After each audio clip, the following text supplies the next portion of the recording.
Major funding for KPBS Evening Edition has been made possible in part by Bill Howe Family of Companies, providing San Diego with plumbing, heating, and air restoration, flood and remodeling services for over 40 years. Call 1-800-BILL-HOWE or visit billhowe.com. And by the Conrad Trebas Foundation, Darlene Marco Shiley, and by the following.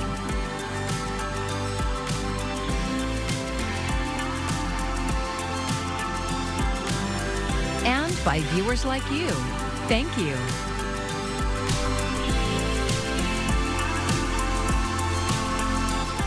Well, Hurricane Milton is arriving on Florida's Gulf Coast as a Category 5 storm. Thank you for joining us. I'm Maya Trabulsi. Officials say the 11th hour to evacuate has now passed. Lee Waldman is in Tampa, where a life-threatening storm surge is expected in hours ahead. This is it, folks. Hurricane Milton's outer bands are lashing the Florida Gulf Coast, and it only gets worse from here. It'll keep picking up hour after hour. You will be on your own. Other state officials echoing the same ominous tone. When you figure it out, like, hey, I shouldn't be here. Hey, I need help, and help's not coming. It's going to take us hours, if not days, to be able to come to you. Final calls for preparations and evacuations switched midday to ones of try to stay alive. Make sure you have a life preserver handy. Make sure that you have plenty of supplies with you because you may be stuck in your home. Milton's winds are whipping up tornadoes with at least 2 spotted Wednesday in Hendry and Broward counties. No matter where you are, you will experience the power of this storm. Despite the catastrophic forecasts, some storm veterans are staying put on barrier islands. If we were to lose a pylon and the house wasn't sturdy, that scares me the most. But not scared enough to leave. We certainly fear the storms and the hurricanes. We just choose to ride it out. As the evening hours approach, the wait begins for what's on the other side. FEMA is ready. We have hundreds of state search and rescue personnel embedded in the potential impact sites. Godspeed to all of us that are in the path of this storm. In Tampa, Florida, Lee Waldman, KPBS News. Well, as we head into the weekend, get ready for some great weather. I am tracking lots of sunshine here as we finish out the week. It's going to be mild. It will be breezy, but I am tracking our next chance of rain and another big warm-up. I'll have details coming up. We're just about an hour away from the start of a big game for the Padres. If they beat the Dodgers, they'll clinch the National League Division Series and move on to the championship. The Padres have gotten here before. KPBS reporter John Carroll is live outside Petco Park with some perspective on the place the Padres find themselves in. John? Hey, Maya. Yeah, it's very exciting down here, just like it was yesterday, maybe even a little more today, because, of course, if the Padres win, why, then they're off to the next big level, the National League Championship. Now, earlier today, I spoke with someone who has a lot of knowledge, a lot of perspective when it comes to San Diego sports in general, and the Padres in particular, Lee Hacksaw Hamilton. And Rivers looking to throw. The voice of the Chargers, a fixture on San Diego sports radio for years. If you want to know something about professional sports in San Diego, Lee Hacksaw Hamilton is your go-to guy. I thought there were all kinds of problems here when the season started. Hacksaw says the Padres were hobbled by multiple challenges at the beginning of this season, the kinds of things that would make even the most faithful fan doubt they'd reach this point. They had lost the owner, Peter Seidler, who had passed away. When camp opened, they had lost their $60 million TV contract because of the collapse of the regional sports networks. When camp opened, they had to write a luxury tax of $40 million to baseball for past expenditures. When they opened camp, general manager A.J. Preller was under fire. An inauspicious beginning, to be sure, but those hurdles have all been successfully crossed. It's worth remembering the Pods have been here before. They got to the World Series twice, once in 1984 and again in 1998. But Hacksaw says this time is different. The most important thing when the playoffs begin, are you hot? Are you healthy? And the Padres check off all those boxes, and a lot of other clubs, including the Dodgers, can't. This could be a World Series team. This is a dangerous World Series team. I would want to play the Padres right now because of who they are and what they've become. And Hacksaw says the way things are shaping up with the other teams left in contention makes the Padres' chances look really good. The Phillies are losing to the New York Mets, and they're in danger of not making the National League Championship Series. And a Padre victory here would eliminate the Dodgers. We could have a Padre Mets NLCS starting within the week. And of course, right after that, the crown jewel. Somebody wins that, gets a chance to go to the World Series. I asked Hacksaw if the Padres go on and win the World Series, if he thinks this is the kind of team that would be in championship contention for years to come. He wasn't so sure about that. His advice to San Diego fans: enjoy now, savor the moment, as the Padres edge ever closer to the crown jewel of baseball. Live outside Petco Park, John Carroll, KPBS News. County Supervisor Tara Lawson-Remer wants to ask the Environmental Protection Agency to run tests in the Tijuana River Valley to see if it could be considered a Superfund site. If designated a Superfund site, state and federal funds would be allocated to help decontaminate the area. Lawson-Remer proposed to petition the EPA at Tuesday's Board of Supervisors meeting, saying, "We don't know if the substances in the sediment would impact the community by leaching." Anyone who's seen how Superfund sites cleanups operate, it's just kind of extraordinary. Sometimes they'll remove soil, sometimes they'll seal soil that might be full of contaminants so it can't leach into the water. The board voted to delay the petition for 3 months to review a study. Supervisor Lawson-Remer's team says she plans to move ahead with the process anyway. San Diego Unified School District leaders are looking for solutions to repair a backlog of malfunctioning air conditioners. That's after students sweat it out in hundreds of classrooms during September's heat wave. KPBS reporter Katie Anastas explains why it happened. Representatives from the district's maintenance department say about 480 classrooms had air conditioning problems between mid-August and mid-September. They say a range of factors led to air conditioner malfunctions. Brian M. directs the district's physical plant operations. He says running air conditioners for long periods of time strained aging systems. 1/3 of our district's HVAC systems are either past or nearing their end of the useful life. Life cycles range from 10 to 30 years, depending on the systems. M says newer, more efficient units are more complicated to repair, and supply chain issues are delaying the arrival of needed parts. Operations Director John Hensley says they can't keep up with demand. Overall, we are completing roughly 83% of HVAC work orders received each year, so our backlog continues to grow. Hensley says last year's maintenance budget was $77 million. Just under 20% funds HVAC systems. M told the board they could consider increasing that percentage. I think really engaging the board in that conversation through the budget planning process and upcoming budget workshops so that we're really aware and that the community is really aware of the choices that we need to make here. M says they're also reviewing how they manage staff, increasing preventative maintenance, and looking for additional grant funding. Katie Anastas, KPBS News. If you're a parent, you might be interested in the latest lawsuits against TikTok. They allege the platform is harmful for children and teens. Studies suggest that can be true for social media in general, but as Amy Kiley reports, the lawsuits accuse TikTok of being particularly dangerous. For the developing teenage mind, the TikTok platform is like digital nicotine. TikTok faces new lawsuits from 14 state attorneys general who allege it hurts young people's mental health. Our goal is to hold the company accountable for its unlawful conduct and to stop the company from engaging in practices that exploit our young people for profit.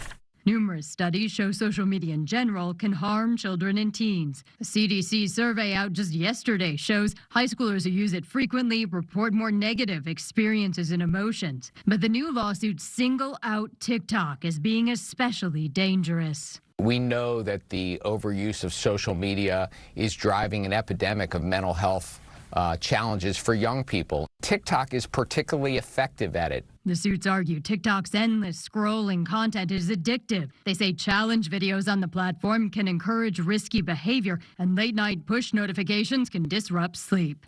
It's intentional design choices that trap young people's time and attention and hurt them in the process. TikTok says it's proud of its efforts to protect teens. It says it removes underage users and employs safeguards. TikTok hasn't been straight with the public, with parents, with children, in overstating its safety features when it knows, in fact, that the safety features don't work. I'm Amy Kiley reporting.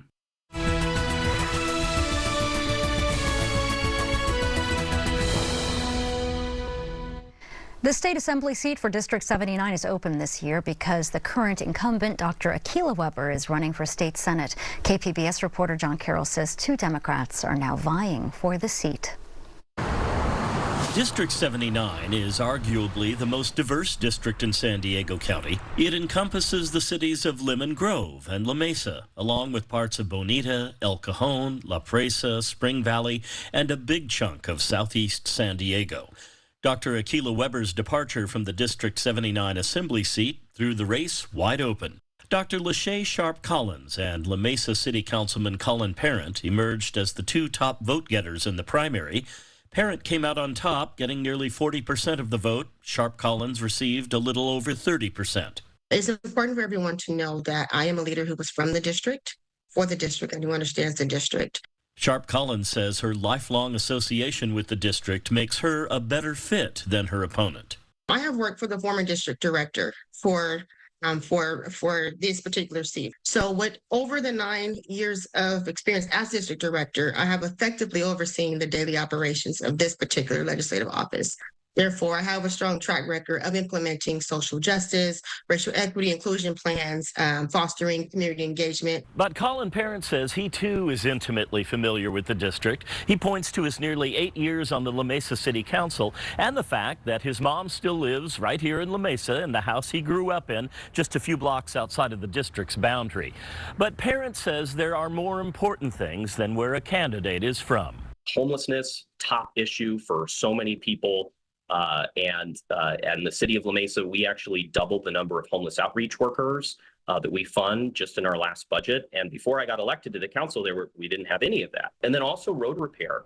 We have a real serious unfairness in the quality of our roads in parts of this district, especially parts in the city of San Diego. Other issues Sharp Collins says she'd tackle include making childcare more affordable and addressing environmental and climate issues that she says impact the 79th district more than others. Parent says as part of addressing homelessness, it's important to make housing more affordable.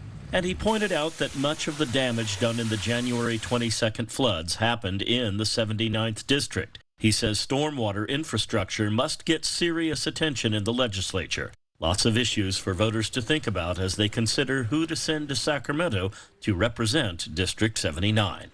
John Carroll, KPBS News. California has ambitious goals to deal with the impacts of climate change. Voters can let the state borrow $10 billion to help. Cal Matters reporter Alejandro Lazo explains Prop 4. More intense heat waves, devastating floods, ferocious wildfires. Californians can't escape the effects of climate change. At the same time, nearly 1 million of them still don't have clean drinking water.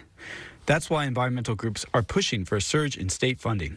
I'm Alejandro Lazo, climate reporter for Cal Matters, and this is Prop 4 in a minute. If a majority of voters say yes, Proposition 4 would authorize $10 billion in bonds to fund environmental and climate projects across the state.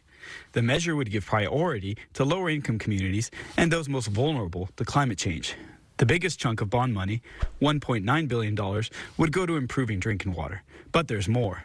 Money would also go to wildfire prevention and extreme heat projects, natural lands and parks, coastal protection, clean energy initiatives, and even agricultural improvements. In total, the cost to taxpayers would be $400 million a year over the next 40 years, meaning we could end up spending $16 billion in the long run, according to the state's nonpartisan legislative analysts. Why now? Well, environmental groups and renewable energy advocates have been pushing to spend more, especially after the state scaled back its original climate spending plan. Governor Gavin Newsom and the legislature approved the California climate commitment in 2022, but have since scaled it back by nearly $10 billion after the state faced a massive deficit. Supporters say the threats posed by wildfires, water pollution, and extreme heat are too urgent not to act, but opponents warn that bonds are the most expensive way for the government to pay for these projects. They argue that California should find other ways to finance these initiatives without taking on more debt. So what do you think? Vote yes if you support borrowing $10 billion for climate and environmental projects. Vote no if you think California should not pay for these projects by taking on more debt. To learn more about everything on your 2024 ballot, go to calmatters.org. And a reminder to check out the KPBS Voter Hub. You can find voting locations, election explainers, and a lot more of our coverage. Just go to kpbs.org/voterhub. It's time for our next Why It Matters segment with our Public Matters partner, Voice of San Diego. Editor Scott Lewis explains why there are so many sales taxes on the ballot this year.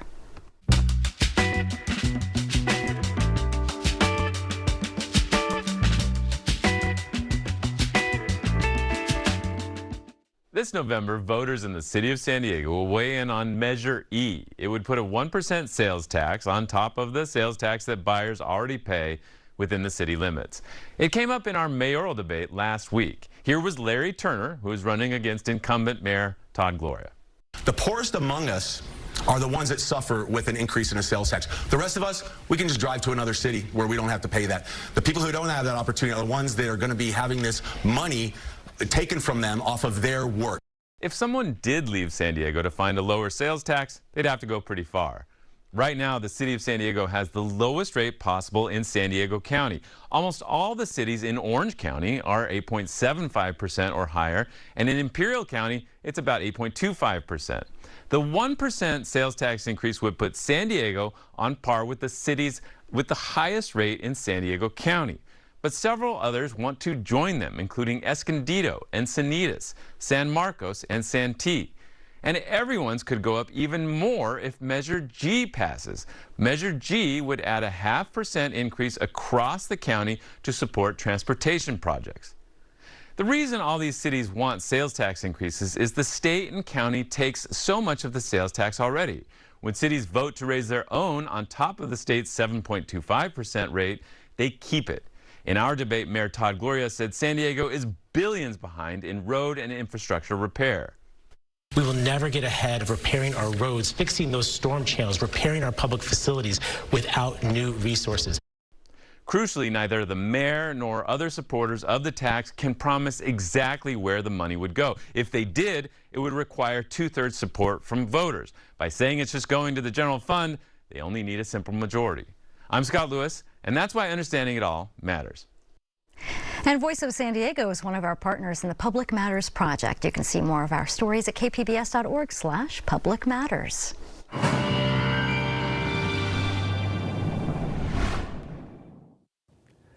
Well, we are halfway through the work week, and as we head into the second half and the weekend, I am tracking some pretty nice weather. As we head into the overnight hours, lows tonight will dip into the upper 50s to low to mid 60s. The farther inland you go, the more mild and moderate the conditions will be. But there will be some low clouds near the coast, as is for par for the course this time of year. Overnight lows, once again, a mix of 50s and 60s, primarily some 70s out in the desert areas, but 58 tonight for Oceanside and Camp Pendleton, 59 in Chula Vista, 61 in San Diego. But overall, here as we head into your Thursday, that heat dome has slowly started to dissipate. No more record-breaking temperatures here for your Thursday afternoon, but we're still going to see some very warm conditions here across the four corners, and that will extend out towards the west coast and especially the southwest coast here for San Diego. So weather alerts as of right now. This time last week, this map was just lighting up with excessive heat watches and warnings, but as you can see, it's nice and clear here for that map as we head into tomorrow. So highs, as the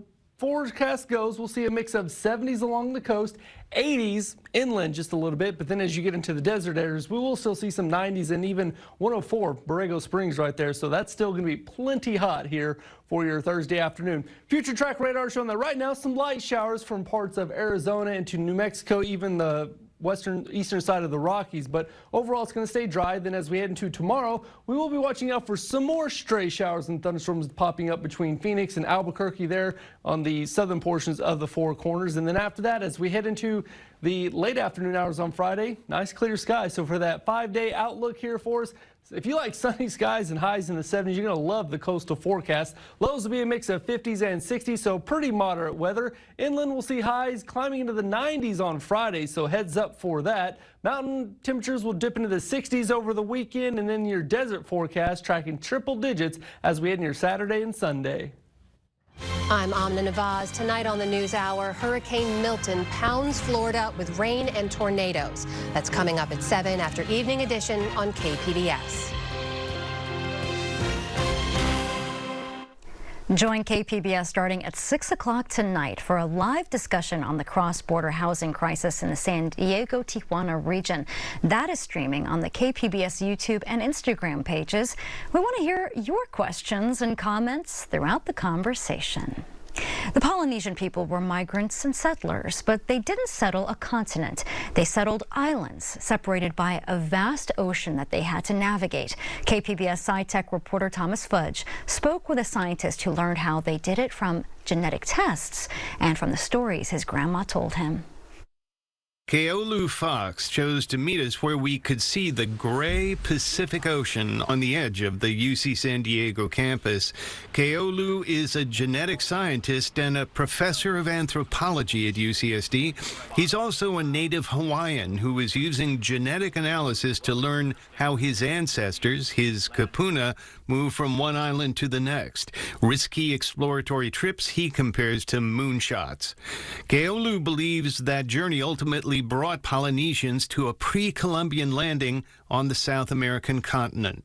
It's traveling thousands of miles across our planet's oldest, most gnarly, most dangerous ocean. You find comfort in reading the stars at night. You find comfort in understanding different wind and currents like this. You find comfort in reading all of this different type of ecological metadata that allows you to know the direction that you're going. That knowledge was passed from one generation to the next. Today it stands alongside modern scientific research. It's true that our grandparents told us that we came from Tahiti, but now I can show you in an unbiased way that we have another thing to be proud of, and that is that we're the greatest seafaring and voyaging people in human history. Polynesians designed double-hulled sailing vessels, catamarans if you like, to travel the oceans so effectively. Today, evidence of Polynesian migration is seen in many ways, including the languages islanders speak. But it's not been clear what path the migration took or just when it happened. Thanks to modern genetic analysis by Fox and his research group, they've been able to draw a map and establish a timeline for that migration. A paper published in Nature 3 years ago presented a specific eastward migratory path. Keolu was a co-author. By testing the genome of people on one island and comparing it to those on islands settled by their descendants or their forebears, you can understand the sequence of island settlement. Alex Ioannidis is a computational geneticist at UC Santa Cruz and another co-author of the Nature article. And so if you imagine that on the original parent island from which they came, there were only, let's say, 1 in 100 people with red hair. But on the new island, if one of the 10 people on that boat had red hair, then the new island, you're going to have 10% frequency red hair, right? So you're going to suddenly have this really strong effect just depending on what the founders happen to have. Evolution of DNA also lets you calculate how many generations separate the people of Tahiti from their distant cousins in Hawaii. So, given the speed and the extent of the Polynesian eastward expansion, why didn't they end up in America? If they found a little place like Easter Island, how could they miss a whole continent? Keolu Fox said they didn't, and they arrived hundreds of years before the Spanish. And the reality is that the nail is in the coffin, baby. He says it's time to bury the whole notion that Columbus discovered America. The idea that our Polynesian ancestors made it to South America first is a fact. Early Polynesians and American Indians did make contact centuries ago. That is indisputable. Polynesian islanders share the same genetic signature seen in at least one South American Indian tribe. Ioannidis says the timing of Polynesian expansion also favors a hypothesis that they landed on the continent.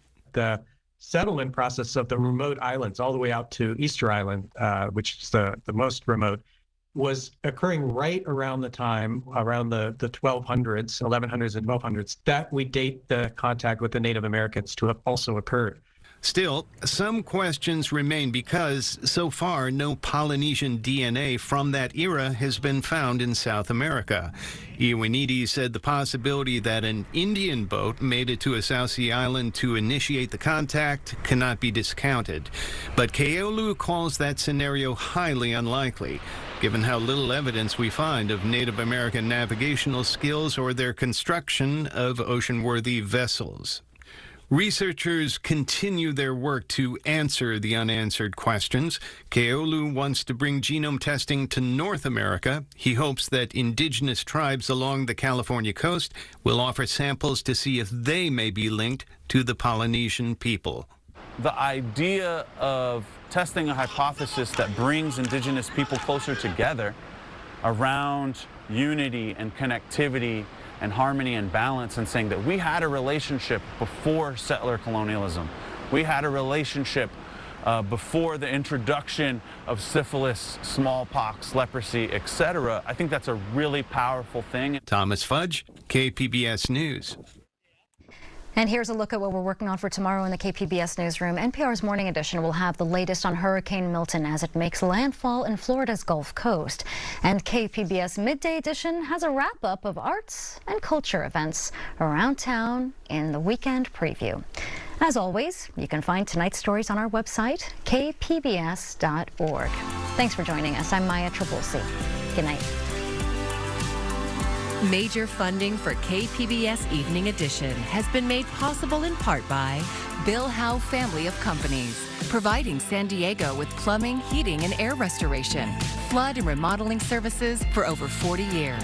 Call 1-800-BILL-HOWE or visit billhowe.com. And by the Conrad Prebys Foundation, Darlene Marco Shiley, and by the following.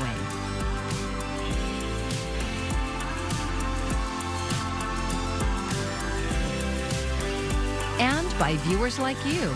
Thank you.